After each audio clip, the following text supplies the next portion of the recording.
Hello.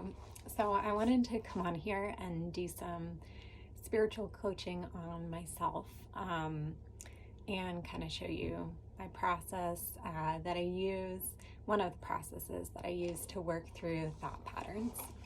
So last night I had kind of a freak out. A lot of you probably saw my story. If you didn't, basically, I let external influences dictate my behavior and reacted to something I was triggered by. So I think I posted recently about what I recommend you do when you're triggered, and I did not do that at all. So the number one thing when a triggering event occurs is to not react. Just pause, breathe through it, don't react. Because really, it's typically not the triggering event that is actually causing these deep-seated emotions to come up within us. It's usually something else. So by reacting, we're also just feeding into negativity and really not anchoring into the belief that we are all one and we are all reflections of each other and the same energy playing out this fun game that we're all in right now. So I thought, all right, this is a perfect opportunity to have a learning moment and be able to show what I do. So, further ado, here's some spiritual coaching on myself. I've got my journal here and everything. I'm just going to read directly from my journal the whole process I went through last night when I was unpacking what had happened. So, the first thing that I wrote was, sometimes it's good to get raw and passionate to remind us of our humanness, our aliveness, to show us areas that we need to shed light on, and darkness that needs to be uncovered. So that kind of just came through to me at the beginning of this process, and that was an important message for me at the time too, because well, you'll see as we go through this that I need to feel my feelings. So the triggering event was, so in my process, I write down what the triggering event was. For me, it was witnessing someone littering. And then what the reaction was. The reaction was I reacted. And I justified my reacting really quickly because someone was littering. Littering is an absolute bad in my mind, and that's black and white thinking. And then I started to unpack that a little bit, when we look at the principles that all truths are true or all truths are half true, then we really open up to the possibility of good and bad, black and white, always being gray areas. So I wrote, maybe they had to litter for their soul's journey. And if this is so cringe to you, it's okay. This is what I do. It doesn't have to be for everyone. And this is what works for me, and this is my language and my beliefs. So take it or leave it. And my reaction was to punish other beings for doing something that I think is wrong. And I underlined I. Wrong is not an absolute, it's a spectrum. And my observation of the spectrum can be different than someone else's observation of the spectrum.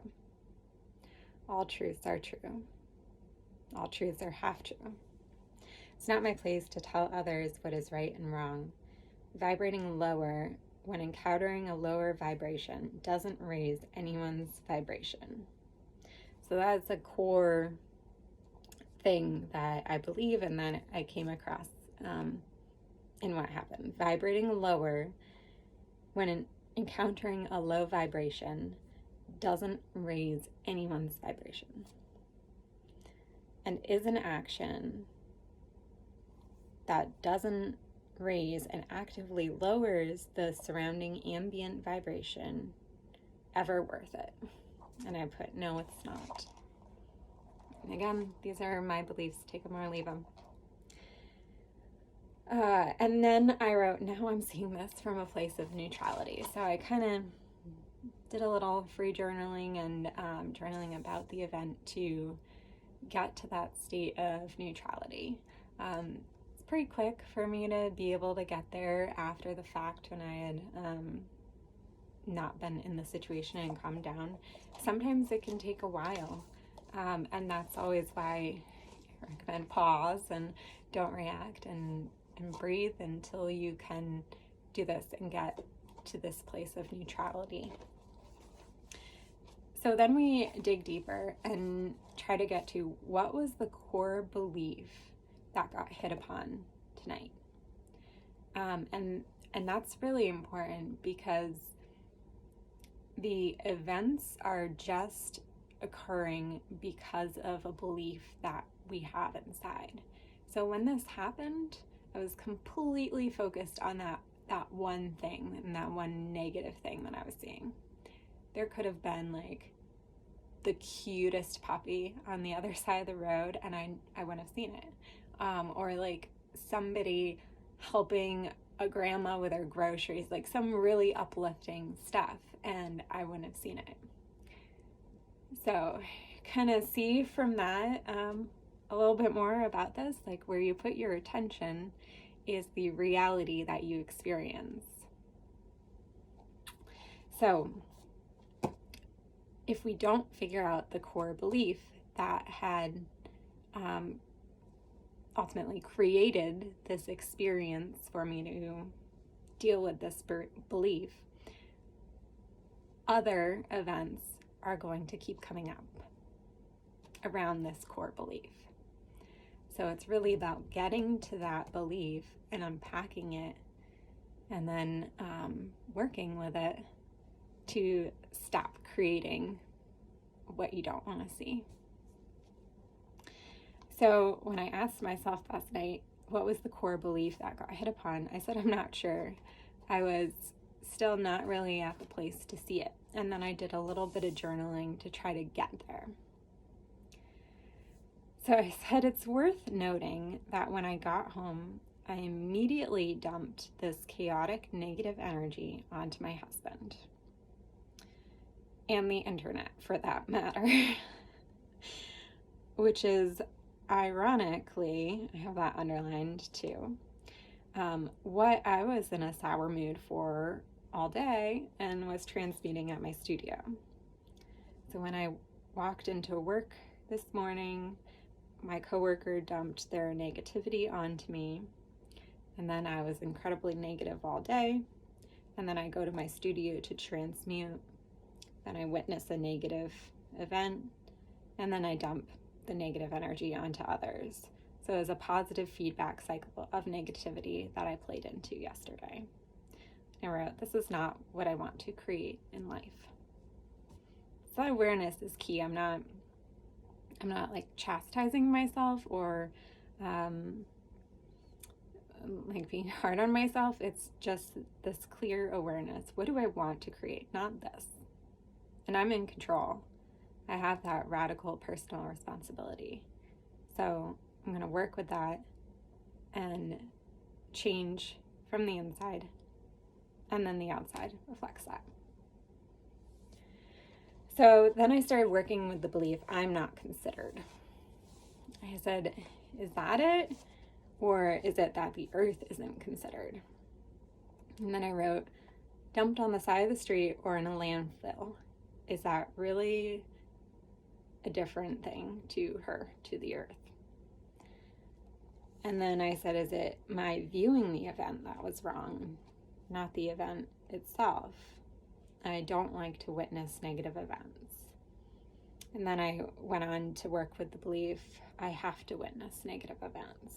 Now it's seeming to point at a general upset, a living in a world that doesn't respect each other. So I was getting a little deeper there and seeing what's really going on within. And then I wrote that this shows a certain entitlement, that I deserve to live in a world where people are right and good, or that I don't deserve to live in a world where there is a lack of respect. This is a lot of ego and a lot of taking things personally.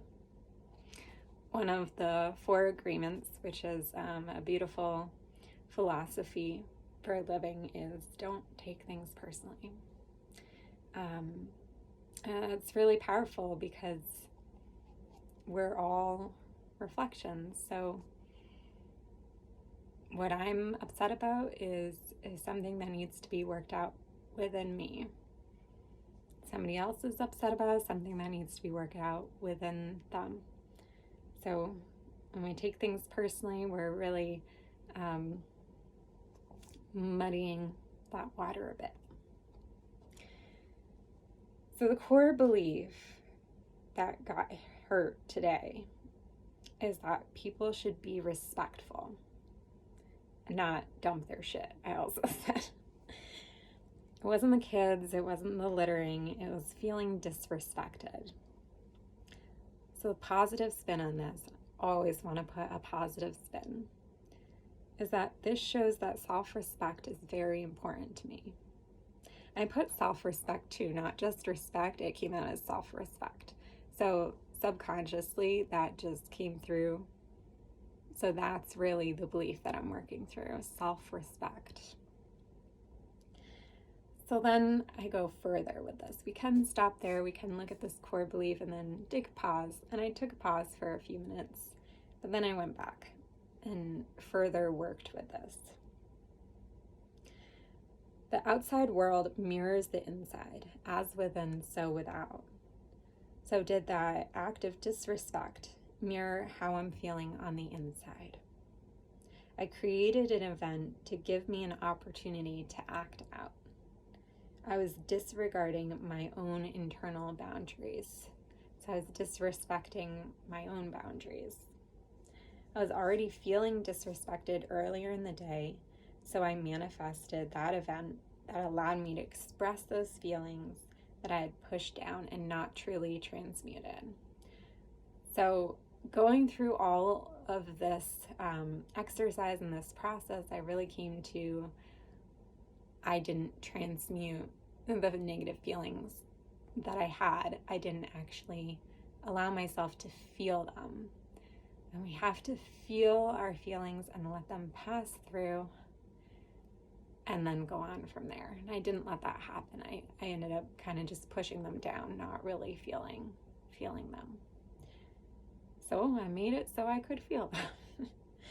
So deeply, I'm being shown to cultivate self-respect, to let my feelings have space without needing to act on them. Deep work. If you haven't done this sort of work before, you might be like, kind of like, oh, that's okay.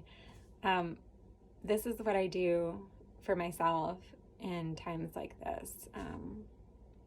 This is what I do to help others who are stuck in patterns. It's all about patterns. If I don't do this work, this is going to happen again and again and again until I do it and I bring awareness to that cycle.